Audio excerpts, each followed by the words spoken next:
নাসিরনগর উপজেলা নির্বাচন কর্মকর্তার বিরুদ্ধে সময়ানুবর্তিতার অভাব ও জনভোগান্তির অভিযোগ।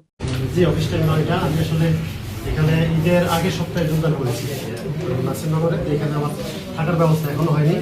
আমি নরসিংদী থেকে আসা যাওয়া করি, প্রায় 3 ঘন্টার মতো সময় লাগে। আপনাদের আজকে এই হাইওয়ের যে জ্যামটা একটু নরসিংদী পর্যন্ত গেছে। আমি আশুগঞ্জ থেকে আপনাদের বিশ্ব রোডে প্রায় 1 ঘন্টার উপরে হেঁটে আসছি। তারপর এই জ্যাম আবার আপনাদের এই রাস্তায় ঢুকেছে। এখানেও যে সিএনজি যে আসছে, যে স্মুথলি আসতে পারে। নাসিরনগর উপজেলা নির্বাচন কর্মকর্তার বিরুদ্ধে নিয়মিত দেরিতে অফিসে আসার অভিযোগ উঠেছে। অফিসের নির্ধারিত সময় সকাল 9টা হলেও গত সোমবার তিনি প্রায় বেলা 11টার দিকে কর্মস্থলে উপস্থিত হন বলে জানা গেছে। অপেক্ষা ও হতাশা।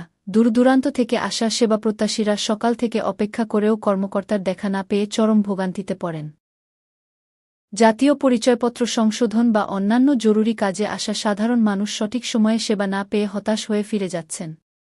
কর্মকর্তার খামখেয়ালিপনায় সাধারণ মানুষের ভোগান্তি চরমে পৌঁছেছে। সরকারি নিয়ম অনুযায়ী সময়মতো উপস্থিতি নিশ্চিত করার দাবি জানিয়েছেন ভুক্তভোগীরা।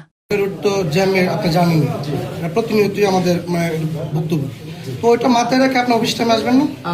আমি ভোরে বেরিয়েছি, 6টায় বেরিয়েছি। আমার 3 ঘন্টাও লাগে না। বাহিরে শত শত লোক দাঁড়ায় নিচ্ছি, 2 ঘন্টা 3 ঘন্টা যাবে। সেই সকাল 8টার থেকে আসছে।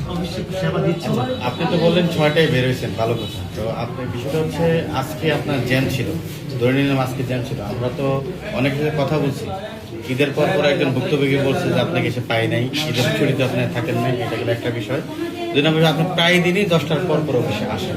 এটা কি তাহলে প্রতিদিনই রুটিন এরকম হয় না? তো এরকম খুব কমই হয়েছে। তো 2-1 দিন হয়েছে এরকম, যেহেতু রাস্তায় জ্যাম থাকে। তো আমি আসলে এখানে অফিসার্স কোয়ার্টারে কোনো রুম ফাঁকা নাই। একজন অফিসার কিন্তু সামনে মাসে বদলে চলে যাবে, ওনার সাথে কথা হয়েছে। যদি এটা সমস্যা হয় আমি হয়তো ডাকবো, দেখে হয়তো।